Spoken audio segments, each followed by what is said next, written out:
Vice Chair of this committee, and I'm starting the meeting in lieu of Councilmember Sundberg. He may join us. Also, Councilmember Françoise Bergan is also on the call as a council member. And so this meeting is officially called to order. Do we have any changes, additions, amendments to the minutes? If not, we will approve them. Okay, so we will approve the minutes. So we'll move forward to the consent items. We have two items, item 2A and 2B.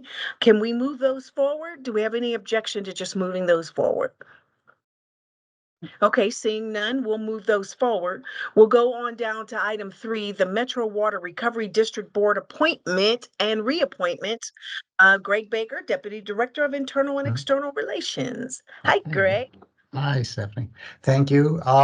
So this comes up every year to the Water Policy Committee and then to Council. As you probably know, Metro Water Recovery is the regional sewer treatment facility that services most of the Front Range, specifically Aurora and Denver. In this case, we all have representation on their governing board, and it is a full governing board that was established by statute when Metro Water Recovery was created in the 1960s. Our representation is 6 board members. Each board member serves a 2-year term. Aurora traditionally divides those board members half between staff and half between either elected officials or general public interested parties. Right now, we are on the elected official side. We have Bob Laguerre. We have Nadine Caldwell, and the third position has been held by Joanne Giddings, who was represented on the staff level, but she retired. And we kept her on because kept her on the board. She's been active in the board for a long time, but she was also in the officer track, and the officer track is chair, vice chair, secretary, and treasurer. Then on the staff side, myself, Marina Lurch, who's our deputy director for operations and maintenance, and then James E. Herrera, who is our manager for water planning services. So right now we have several 2 members up for appointment or reappointment, 2 members up for reappointment, and 1 member up for appointment. Joanne Giddings has told us she will not be, or she'll resign effective July. She's leaving the board at that time, so we will be backfilling her position. And then we have James D. Herrera, who's seeking a reappointment, and Bob Laguerre seeking reappointment. We're suggesting then that Bob Roth, former council member, fill the vacancy to be left by Joanne Giddings. So with that, we'd like to suggest that these applications be moved forward to council for approval. Are there any questions on that? Don't have any questions. Councilmember Bergan, do you have any objection to appointing Bob Roth and the other appointees, reappointing those folks to the board? No, I'm just happy that they're willing to serve. Two. Yeah. Okay, with that said, we'll approve and go forward with those.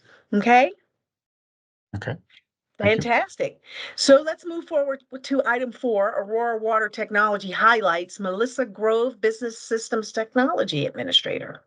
Good morning, Melissa. Good morning, everyone. Thanks for having us here this morning to give you some highlights on Aurora Water's technology program. I'm going to share my screen and hope for the best. It's always good when you're technology administrator and you have tech problems on a presentation. So again, good morning. My name is Melissa Grove. I'm our Business Systems Technology Administrator at Aurora Water. And I'm joined by my colleagues, Nathan DeVoe, who is in charge of our treatment maintenance division, and also Shiva Sapkota from our asset management group. So today we want to share a few highlights of where Aurora Water is really leading or at the forefront of the water utility industry. We've got a few topics. There's some buzzwords such as artificial intelligence and digital twins that you'll see in here. But I also want to just give you guys a little bit of background that none of this is possible without our last decade's work pushing into really the digital world. So in 2015, we started a consolidated effort to migrate our operations staff, over 350 users, from kind of paper-based forms to tablet forms to basically take advantage of the new technology. So that includes things like having digital map books instead of these giant, huge map books of the past. It includes using software instead of using paper forms and having someone type it in or have it going into a file drawer. Since that time, we've also done a lot of transition off old legacy systems. Those softwares that were created 20 years ago, we've moved off of them, and are still in some cases moving off of them. And that has allowed us to build this foundation where we can have artificial intelligence and have automated decisions that myself, Nathan, and Shiva will talk to you about today. We'll go through our slides. Feel free to jot down any questions and we'll be happy to take them at the end. Okay, so I'm going to start off with artificial intelligence, AI. It's big in all industries right now. Everyone is grappling with where they can take advantage of it. And Aurora Water was really at the forefront of the utility industry and taking advantage of AI for water line replacements. So what you see in this image is a map of Aurora.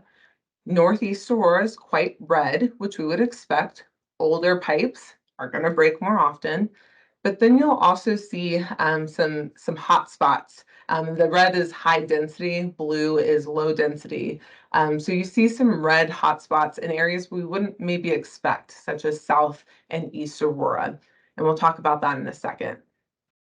So we're really fortunate in having a good legacy data set for water breaks. We have water breaks all the way back to the 70s. And since 2018, we track water breaks really with a lot of detail in our mobile applications. But we haven't changed how we actually made the decision on which pipes to replace when and what's the right size budget for replacement. We don't want to spend money too early, that's wasteful. We don't want to spend money too late, which means our customers have disrupted service. So how do we find that right balance? Historically, we use the things that we could track. We could track the age of the pipe, how old it was, and the material. Was it metallic? Was it PVC, plastic? Was it something different? And we combined those two factors plus gut. So we've been really lucky to have a lot of staff members who've been around 20, 30, and I actually saw recently 40 years. They have this wealth of experience. They can tell you in Thanksgiving of 1998, this neighborhood had a big problem, or maybe Sable has had, the contractor who installed that pipe didn't do a good job. It's not the best. We know it needs to be replaced. So we have this gut knowledge, but as you guys know, all industries are seeing people don't come to one organization and stay for life. So that was kind of something we can't really rely on anymore. And then in addition, our city is just getting older, right? We have a broad city and some of our infrastructure is aging, or actually all of our infrastructure is aging, and a lot of it is coming up to the standard end of useful life. So how do we move forward? Well, instead of using these three factors, we fed in 1,000 variables to an artificial intelligence model, including our break history, things like traffic patterns that you would never really associate with water breaks, corrosivity of soil, proximity to streams, pressure in the pipes, population density, 1,000 factors that we could have never done manually before. And we've taken all those factors to give us a probability of failure, not just for the high risk pipes like we used to have, but also for every single one of our 1,500 miles of pipes. Every single piece now has a probability of failure.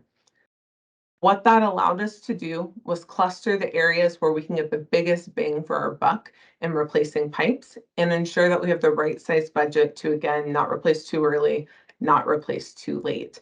So you can see kind of those highlighted areas, the red being the ones that need to get replaced more quickly, the yellow and green a little bit later. We were able to gut test this right off the bat. We held back a whole bunch of data so we could verify the model's results. And the model actually predicted a neighborhood that was not on our radar at all. And Thanksgiving, I believe, Shiva, was at Thanksgiving of 2022, it actually had a surge of water breaks that we hadn't, from our operations perspective, guessed, but that's what was actually happening in the field.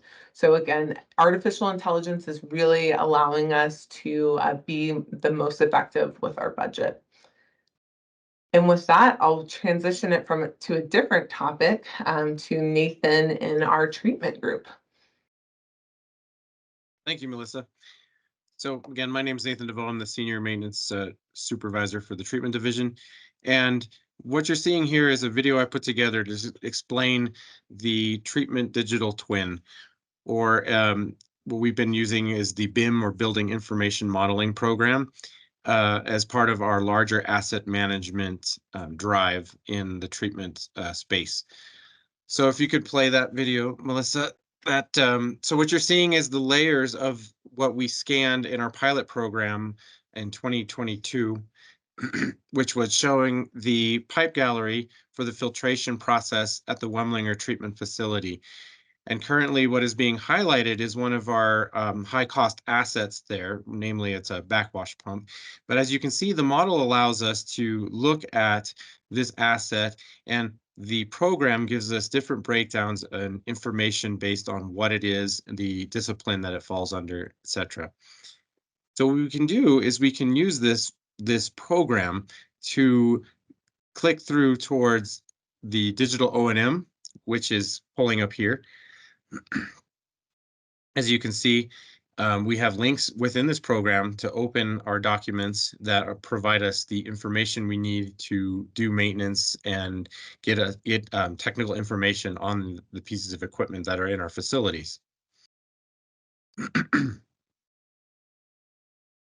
Other information that we can get from this as part of Melissa's team's efforts is to get us this landing page that allows us to get some more centralized lifecycle history off of this piece of equipment. So you can see it gives us an actual picture of the unit, and then we can get a report out of our computerized maintenance management system of all the work history against this asset. And we can also pull this open to generate a service request that the operations group at that facility can send to us in maintenance.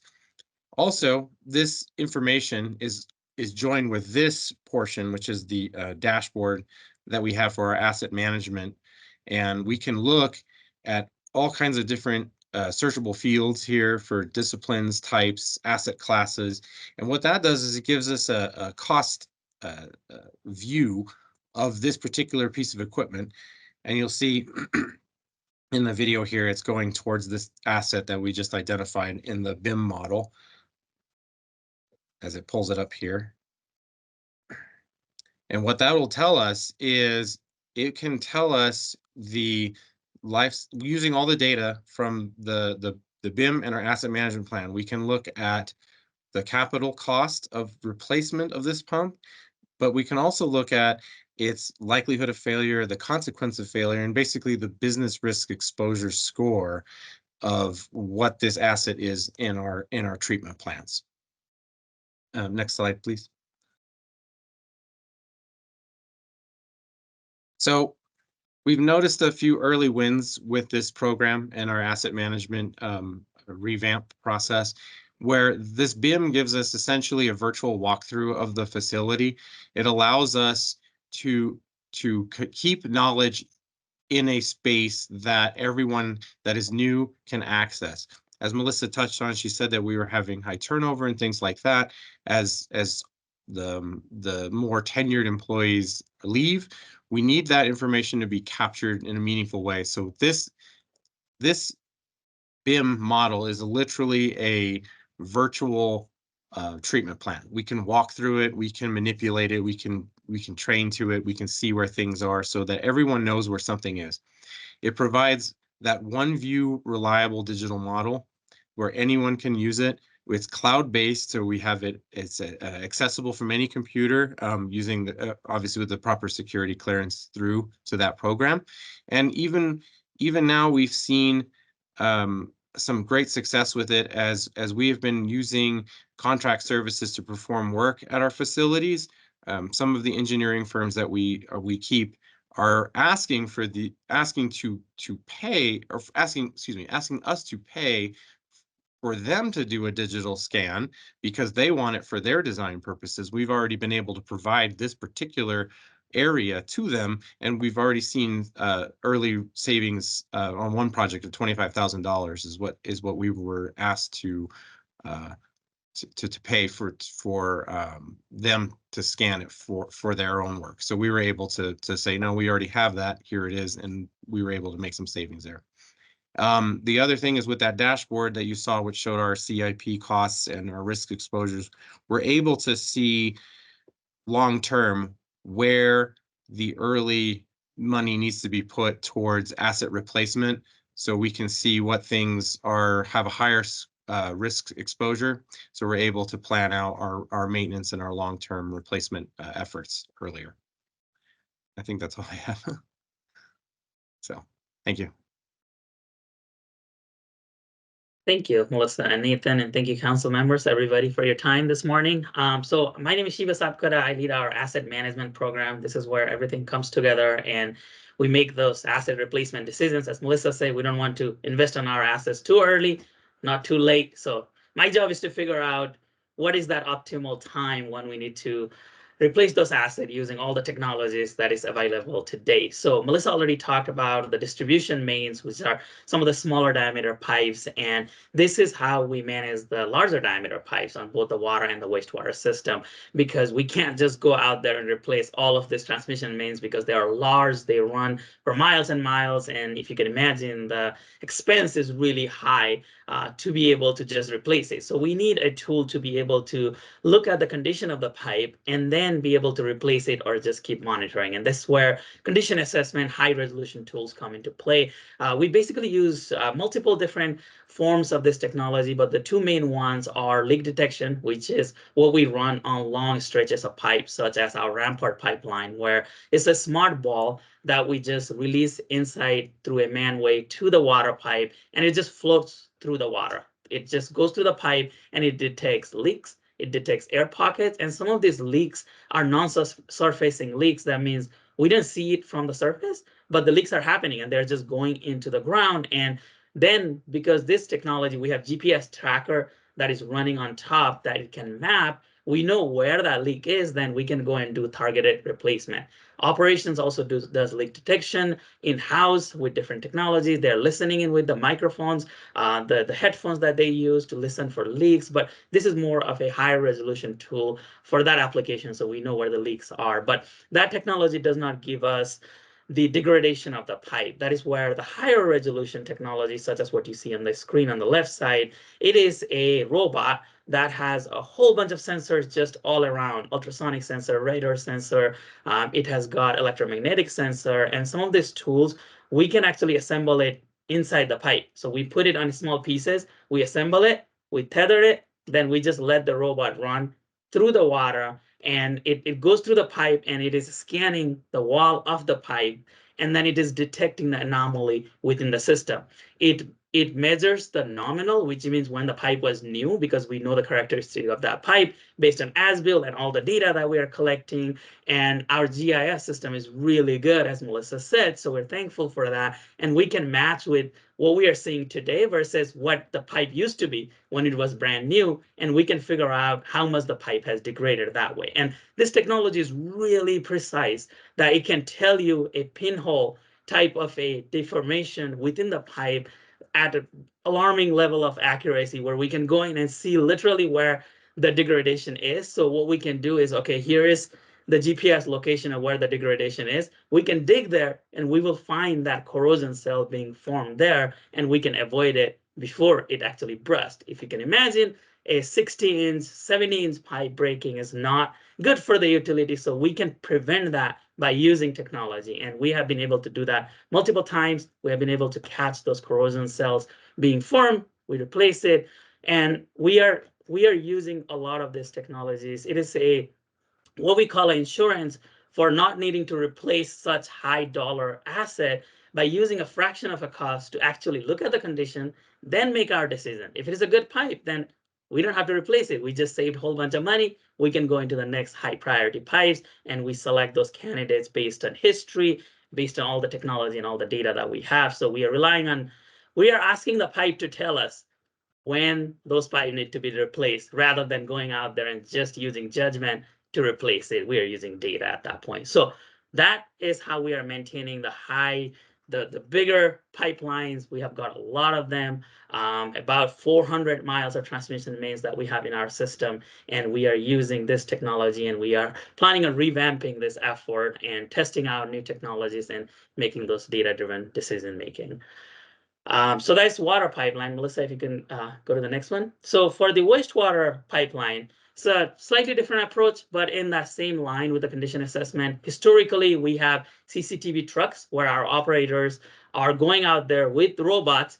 They are running inside the pipe, and it is looking at video feed of what the sewer pipeline look like. Then they're coding it. And historically, what we used to do is we used to manually export those videos. We hire a consultant every year. The consultant will watch sewer videos all day long and then figure out what pipelines need to be replaced. VHS tapes, CDs, hard drive, they have done it all. They combine all of that, and then they give us the candidates they think we need to replace. And a couple of problems with that. It is a manual, inefficient process. We're hiring consultants costing upwards of $300,000 a year just to look at videos and telling us what they think needs to be replaced. And then the subjective decision making. One consultant would say, yeah, replace this by this method. The other one could come in and say, no, that is not right. Like, you should do that. And we never came to a clear understanding of what we needed to do. So we changed our effort a couple of years ago as a part of this whole asset management revamp that we're going through citywide. So Melissa, if you could go to the next slide, please. So basically what we did is we created this complicated but very useful decision logic on the back end. We sat down, we looked at thousands of data points in our system and said, okay, so if the pipe has a root, this is how we want to manage it. If the pipe has a little hole on the side, this is how we want to manage it. So all that data coming in, we are feeding it through a computer programming so that we can put this decision program into an actual system. So what we ended up doing is we replaced our CCTV software a couple of years ago, and we now have a real-time feed of when the CCTV trucks are inspecting our pipe and they're coding what they think is wrong with the system. The video actually has the real-time application where it gives us on the back end a decision saying, hey, the operator just inspected this line and there is something, a root is growing, and they coded this as a root. Now you need to do a heavy cleaning of this pipe. And it gives us a real-time decision. There is no subjectivity to this. Everything has been programmed to the computer and it is telling us what to do. Again, going back with that same theme of let the pipe tell us what needs to happen rather than us going with subjectively making that decision. Data-driven, real-time, no consultant cost. The computer is doing the job. We're saving a lot of money on that, and it's also seamless integration with other software. And that complicated tree of going the manual process has been eliminated. Now it goes from the trucks to the decision, city replacing the pipeline. We go into design directly from that. Melissa, the next one, please. A picture is 1,000 watts. So here are some of the pictures of what this looks like. So if you look at on the top left corner, a bunch of roots in our system, heavy cleaning. That's the decision that the computer would spit out. We need to go do heavy cleaning. Point repair, because if you see there is some circles that there is some deformation. This is an isolated repair where we can dig through just that section and replace that pipe or perform a repair. light cleaning. Somebody decided to just drop some cloth in our manhole so we can do the light cleaning. A severe point repair would come like the bottom ones where you see the pipe has deflected down, so it has slided down. So that means that would be a severe point repair. It would be a little bit of a bigger project, but also still a point repair. It would be isolated. And a dig and replace would be that pipe that looks like a tunnel, used to be circular. Now it is elongated because the ground probably was heavy. It wasn't designed right. And now it has got squeezed. So we are digging that area and replacing it. And our innovative approach has actually been featured on Rocky Mountain Water. We made it to the cover of their magazine as optimizing our CIP program on the wastewater using data-driven technology and innovative effort. So that is wastewater and water. I can talk all day about everything, but it's a high level of what we do. We're passionate about what we do and use technology in our decision making for asset management. Thank you. Wow, that's impressive. That is Thank you. impressive. And the fact that you saved $300,000, I know Françoise loves that. That is impressive what you guys are doing. Anybody, you have any questions, Councilmember Bergan? Yeah, I do. Well, I'm just amazed by this technology. It's incredible. I was kind of thinking it's almost like we need this technology to like go through my body and check out my arteries and everything and see if everything is working right. But I did have a question on the neighborhood that they said the model predicted a neighborhood had issues that wasn't expected. What neighborhood was that? Shiva, could you answer that question? Yeah, that was by Quincy Reservoir out there by Southeast. That is the red area if you look at it. Yeah. So that was one of the red that was identified. But do we know why it was a problem? So that's a ductile iron pipe, and it's a class 50 ductile iron. That means it has a thinner wall than what we see today. So during that time, that was what was the approved ductile iron. Somebody made a really bad decision to thin the wall of the ductile iron. We don't do that no more. That was changed. The code, the specification has changed now. But that's one of the areas where the machine picked up as the walls are thinner and the soils are really hot in this area. You may not have had a break yet, but you could see the breaks happening soon based on the national trend that they have seen with the similar material, similar class of pipe. So the class 50 ductile is the problem there. Okay, and then my other question is, so this is for all of our main water pipes and our wastewater. What about the pipes that go from the street to the homeowner? That's just homeowner responsibility, right? So those are service, what we call service lines. And yes, that typically falls on homeowners. And the service lines are, there's the whole program that's going on with the lead service line replacement program. We're partnering with that group to see wherever we are making this replacement. We're also checking out if there is lead on that area, which is whole another subject again. But yes, so those are service lines that would be homeowners. And yeah, and I wasn't thinking of lead. I was thinking more, I know years ago, we had a situation with a tree root that did damage to the pipe. So do private companies that come in and, I mean, we had to hire someone to come in and look at it. Do they have this kind of technology to also detect that? Yes and no. So some of the leak detection methods that Shiva was talking about with being able to listen and hear leaks, those private companies have. What they typically don't have is, if we look here, let's see if I can go backwards, they don't have this break history information. And sometimes the corrosivity of an area is broader than, the individual service line for a home. I don't know if, Greg, I saw you turn on your camera, if you want to touch on that kind of customer, the meter to the house piece. Yeah, because Right. what I guess my point is there a way for homeowners to also do preventative work? The predictive side of it is challenging on this. Yeah. And when we talk about tree roots, that's traditionally with a sewer line, which it can be some materials. Clay was the predominant material used for sewer lines until even the mid-80s. And so tree roots can intrude upon that if there's a break in it. The best thing most homeowners do, and we put this message out occasionally on our social media as well as in News Aurora, but talk with your neighbors, because it's many times development by development. Some developments will have, let's see, a trend. I live over in Heather Ridge South off of Yale on 225, and we're all clay lines there. And so we know that there is a challenge, and our HOA is addressing that. But that's really the only way. The nice thing about, if you want to say nice about service lines, is that the material is fairly predictive. And water lines are almost always copper, except for what we're dealing with in North Aurora with lead service line. That's different material. But copper has a very long life, so it's very stable for a water line. For sewer lines, the clay is, as it ages, that's a 50 to 60 year lifespan, and most of those houses are going to be 50 or 60 years old. And you don't know there's a problem until you have a problem. Right. It is helpful, and one thing we always suggest is, especially if you have an older home, is they have somebody come out and televise your line. They can run a TV camera down it, just as we do, and the plumber can pull out a report based upon that and gives you a good history. If it looks fine, you're good. If it looks like that there are cracks in place, there are mediation efforts that can be one place. You can do a lining in there, for example. It depends on the size of the line and how far it goes.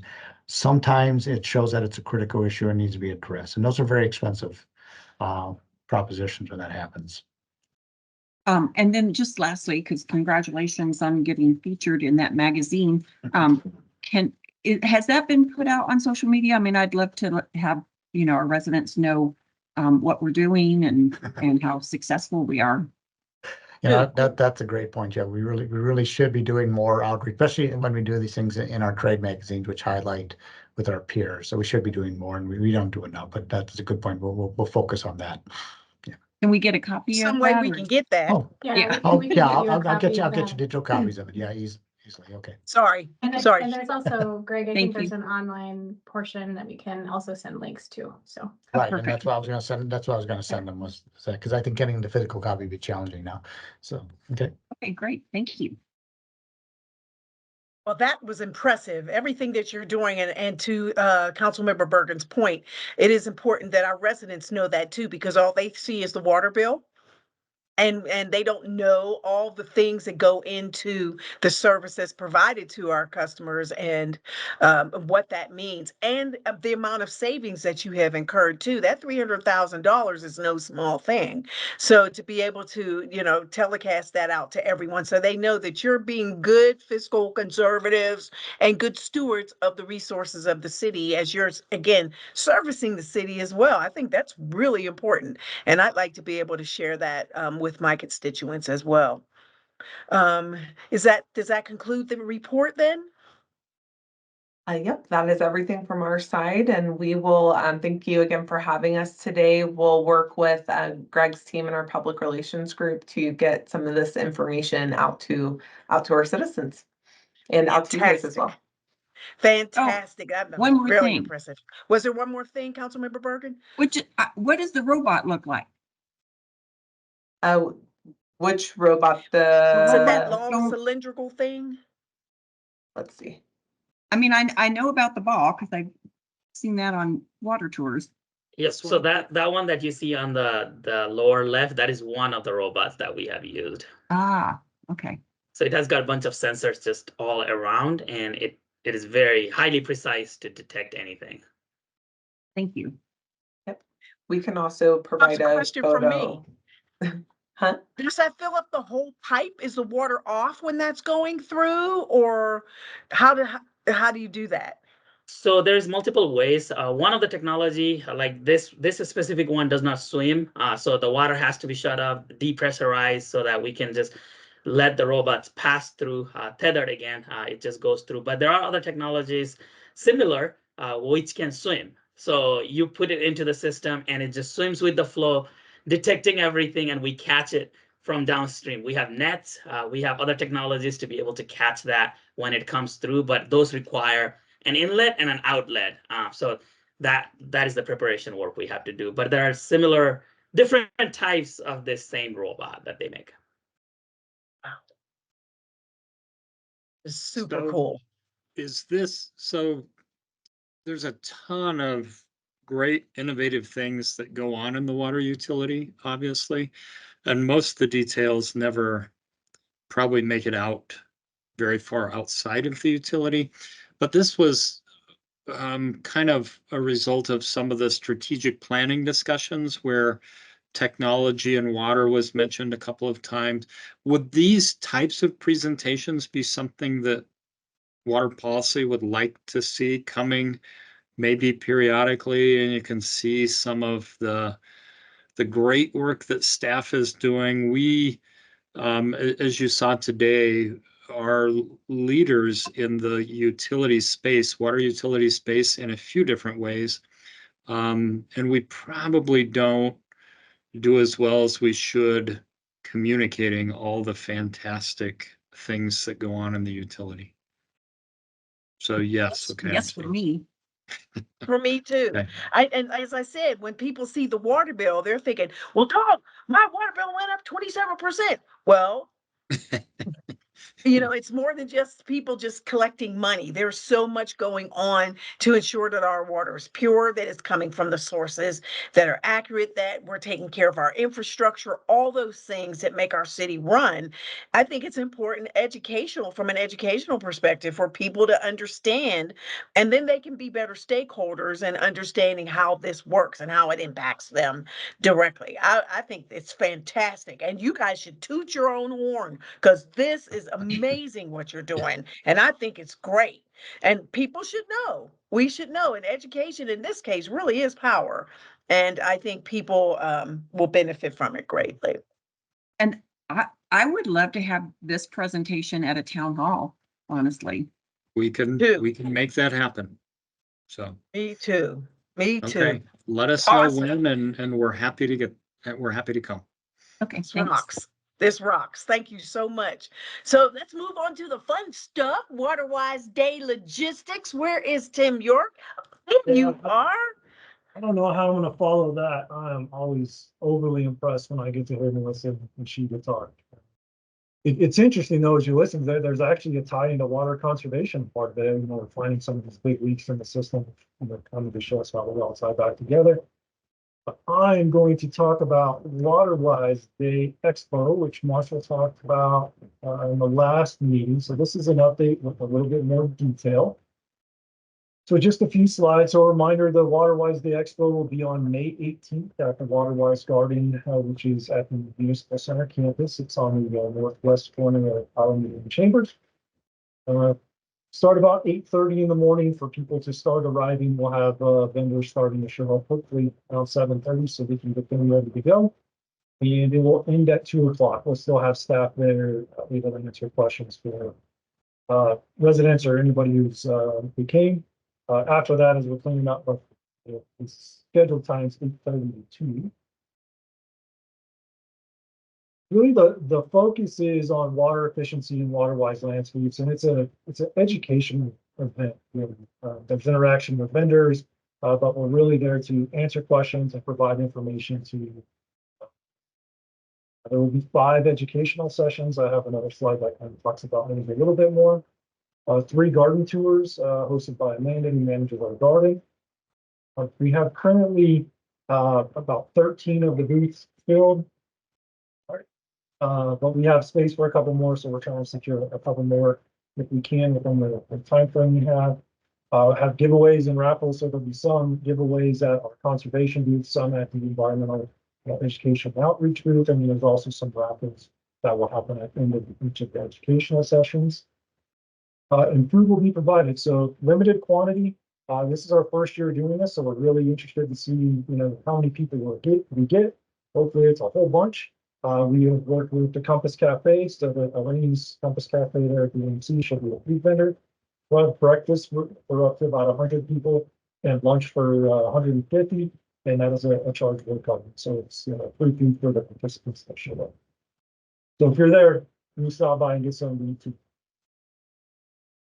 The educational session. So this has been modified slightly from the last time you saw it. It's five, we'll call it 1A and 1B for the morning session. I will do first with kind of an opening welcome and talk a little bit about irrigation efficiency, smart irrigation controllers, kind of one of the main drivers of this day. That'll last probably not quite 30 minutes, probably closer to 30. Then we have Councilmember Jerensky, who's going to speak for a couple of minutes, and then we will turn it over to Jackie Chomiak, who is our forester for the city of Aurora. She's going to talk about trees, how to take care of trees through water-wise landscape conversions and trees within water-wise landscapes, because it's different than putting a tree in turf and turning on a sprinkler. It really isn't a good way to irrigate a tree anyway. So she's going to talk about those things. Really excited to hear her. And then you have Councilmember Hancock at 10 o'clock to talk for a few minutes, and then introduce Diana Benwood, who's the supervisor here in the conservation group, and she's going to talk about vegetable gardening, which is really popular in the area. Right, we have a big vegetable garden at the administration garden as well. Then at 11, that's the one spot we currently have open. If there's a council member who wants to kind of talk for a couple of minutes and introduce Carolyn Post with Wrong Post, so that's an open composting group. At noon, Councilmember Bergan, we have you in there for the Building the Pollinator Superhighway presentation by Ashley with the Butterfly Pavilion. And then our last session of the day will be at 1 o'clock. Councilmember Sundberg introducing a yet to be selected representative from Plant Select, which is a front range organization that really focuses on developing and testing really native and native adapted plant species. Our garden is a Plant Select garden, so we do provide testing data for them. So that's really exciting. It's kind of how to figure out exactly so a nice range of topics for our customers. Hopefully they hang out for the day. These speaking sessions will be in kind of what we call our activity space. That we'll have seating for about 70 people for each one of these. So hopefully we'll have some people listen to the educational sessions. And there will be a wrap up run, I think, under each of the 5 meetings. Our currently committed partners and vendors of forestry, Aurora Water has a couple of our group, public relations, public information, conservation. I think we have to show up. Environmental education and outreach will be dealing with the kids and helping with some youth education. Orbit, who's a national irrigation company, they manufacture the Beehive smart irrigation controller. Rachio is a local Denver-based company that developed a residential smart irrigation controller about 11 years ago. They'll be there as well.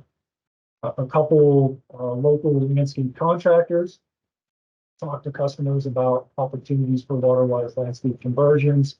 And then the rest are vendors who will also be speaking, but they'll be there to talk about, composting, wild bonus, Plant Select, the Butterfly Pavilion. They'll have booths as well around the garden. Here's our map for how things are going to look. The area in the center here is where we'll have our presentation, so our speaking. So when you're showing up to do your intro, you can either find me or just mosey on over to this main area in the middle, and you'll see everybody over there. The booths are spread out across the garden. The idea is that people kind of move through the entire garden and get to immerse in the space and experience the garden as well, not just the booths that are there. And then we tried splitting them up by type, so you don't have all the landscape contractors right next to each other. You kind of get people that want to move through the space. At the very top of your map, this is where lunch will be served. We have a big gravel area up there, so that's where we'll need to be out cooking. Breakfast, if you show up in the morning and you're hungry, you'll be down here by our conservation booth, which is number 3. And all of the yellow marks are just our signage locations on our signage map.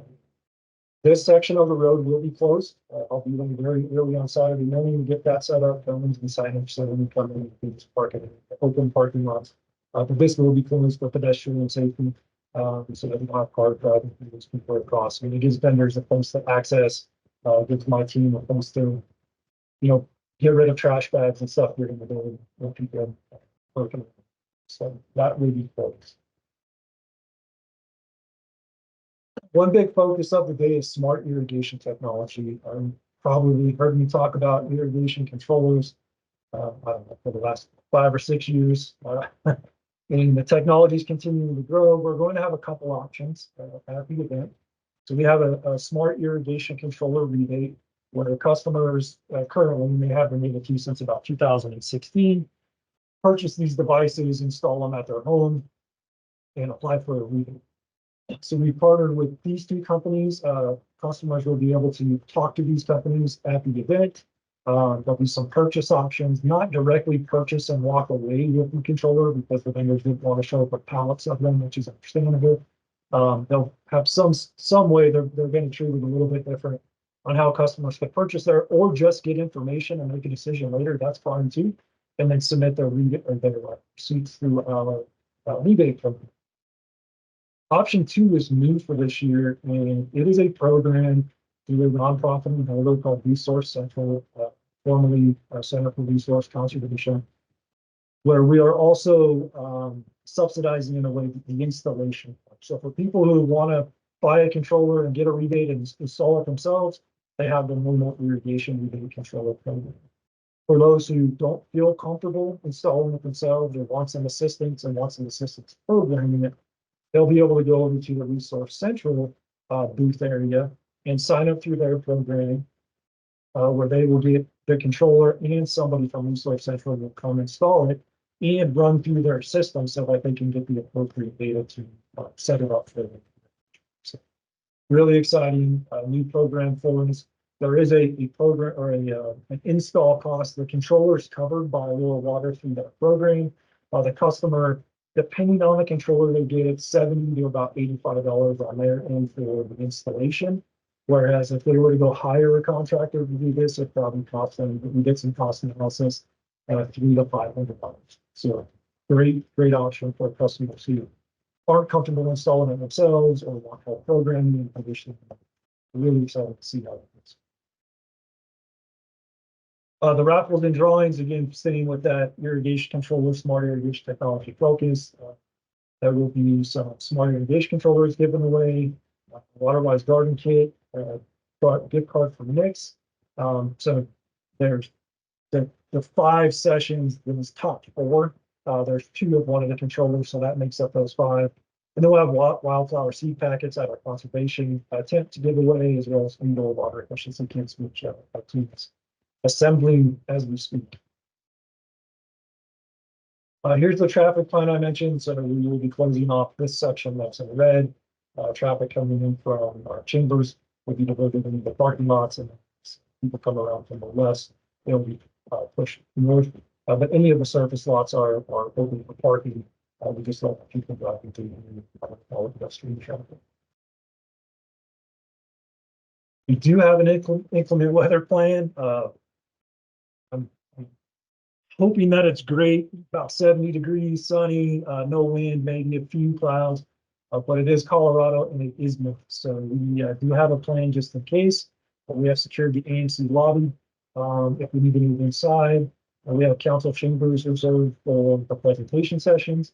And if we move inside, the food will be served in the cafe on the 2nd floor, since that is accessible. We'll make a decision about 3 days out, looking at the weather forecast if we need to move in. That's not something we want to do the night before because of logistics and getting things set up.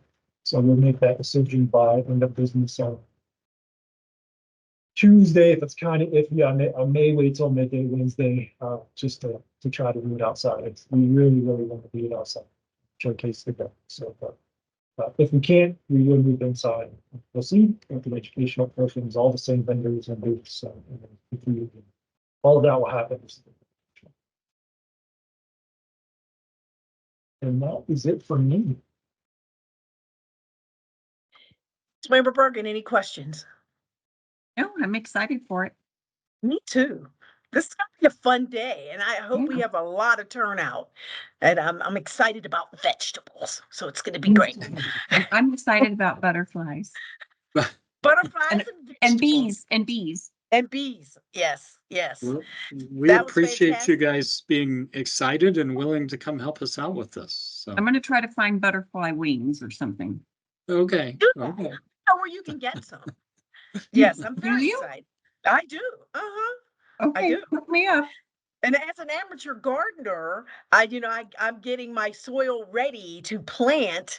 So, I know it's always up until like Mother's Day. We're supposed to wait. It's because we get like at least 2 snows before then. And so I'm chomping at the bit to get started. So I'm really ready to engage in this. And I think there's a lot of amateur gardeners who just need a little help in how to use water so that they can get the good harvest on their crops. So thank you so much. I'm looking forward to this. Are there any miscellaneous matters for consideration at all? Councilmember Bergan. I don't have any. So I want to confirm that our next meeting is on the 15th of May. On Teams as well. And I'm looking forward to having a really great partnership and doing some really good things. Looking forward to you guys sending that information to us so we can get it out about what the great things that the water department is doing. I'm very proud and very excited of what you're doing, and it's amazing. So if we don't have anything else, Do you want us to just, well, do we want to set up the presentation for the ward meetings and send the presentation ahead of time? Or how do you want to do or just coordinate to get out into the ward meetings with the information? Well, I my mean, next board meeting is not until July. So Councilmember Bergen? and my May is full. Mine actually is the evening of May 15th. So I would be looking for July to do mine. Too. And then just sending Yeah, some, that's yeah. no problem. We get a little nervous about sometimes sending information out to the public because they get confused without the Yeah. content sometimes, but Right, Yeah. right. If we could have some like some cliff notes, something, especially as we're going into the watering season with lawns and gardens, etc. If we could have some some bullet points that we can tell people as we're going in and you're planting your gardens and you're doing XYZ, with the water wise sessions going on, not everybody's going to come, but something that we can share as well. And then also some highlights of what you guys are doing, especially with the machines in the tunnels and in the piping and everything like that, how much you're doing to be good stewards of our water in our city. I think that will be helpful to communicate, because I do a bi-monthly newsletter, so I'd love to be able to put that in there as well. okay. We can Okay. work on consolidating some information and getting it over to you guys. Yeah, some little Good. snippets. I mean, you don't have to give us the whole Yeah, no. Bible, just little snippets would be fantastic to whet Okay. people's appetites. Okay. Yep. Fantastic. Thank you everyone for joining the call. Councilmember Sundberg will be in this chair next month, Lord willing, and have a wonderful rest of your day. Thank you. See ya.